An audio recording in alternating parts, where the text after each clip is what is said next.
Urinary tract is what extends from the kidneys down to the urethra via the ureters and the urinary bladder. So infection in the urinary tract is colonization of bacteria or viruses or rarely fungi anywhere in this urinary tract. The most common is E. coli, which is a bacteria. It is common because it resides in the gastrointestinal system, from where it might spread to the urinary tract.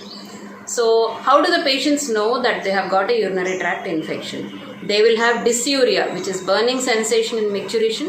There will be increased frequency of micturition, like every half an hour they'll feel like going to urine. Even after they complete the act of micturition, they'll feel like going again, but once they go, they'll be passing only a few drops of urine. There'll be nocturia. There'll be increased frequency in the night time. Like if you used to get up neither any number of times, or you used to get up only once during the night time, you'll be getting up multiple number of times in the night time to pass urine. There will be pain in the lower abdomen, and if the infection extends to the kidneys, the danger symptoms which the patient should be aware of are loin pain, and urinary tract infection commonly causes fever with chills. This is the only other condition which causes chills and fever apart from malaria. And loin pain, fever with chills and very high grade temperature are danger signals which should alert the patient that the infection might have spread to the kidney. This urinary tract infection is more common in females for the simple reason that the length of the urethra is only 4 centimeters in the female, while it is 40 centimeters in the male. So whatever bacteria or viruses are present on the external genitalia have to travel a very short distance to go into the bladder. So how do we prevent this urinary tract infection? Because we have got a very short urethra, at the very first sensation of bladder filling, we must immediately go and pass urine. The first sensation comes at 150 ml of urine when we should go and pass urine. If you don't pass urine at the first sensation, bladder has got the capacity to store up to 600 ml of urine.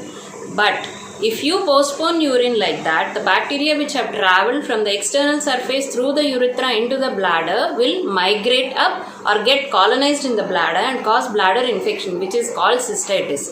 This cystitis is characterized by inflammation of the bladder wall, which is the main cause for the increased frequency of micturition, because the bladder gets irritated whenever urine gets accumulated in infection and bladder tries to push the urine out. So if you pass urine at the very first sensation of bladder filling, with the urine coming out, the bacteria get flushed out. They don't have time to get colonized in the urinary bladder or migrate up to the kidneys through the ureter. So every female should remember that we must not postpone the first sensation of bladder filling and must immediately pass urine.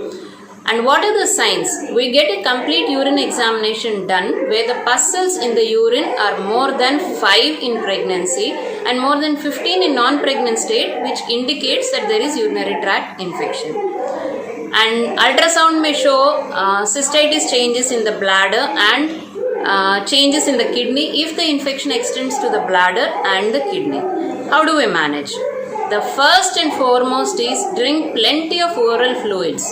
This will help in forming more urine, and this urine when passed will flush out the bacteria or viruses.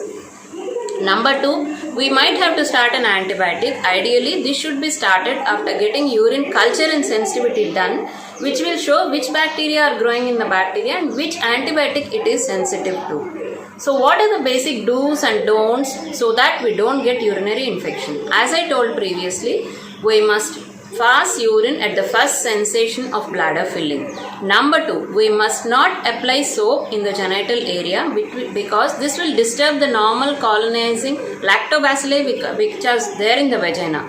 Once those lactobacilli are destroyed, pathogenic bacteria have a higher chance of colonizing the genital tract, and from the genital tract they will spread to the urinary tract. And when you wear your undergarments, they should be washed in hot water and dried in the sun, and they must be purely cotton. There should be no silk mixture. And the other basic thing we have to remember is when we are cleaning the genital area, we must always go from front to the backward. We must never clean the anal opening and then come to the genital area, because that will help in the E. coli coming down to the urinary tract and infecting the urinary tract. So it's all in our hands how we can prevent the urinary tract infection from coming. Even when you don't have urinary tract infection, always make it a habit to drink plenty of water and you must pass urine at the first sensation of bladder filling. Thank you very much. This is Dr. Sailaja from Vijayawada telling you about urinary tract infection.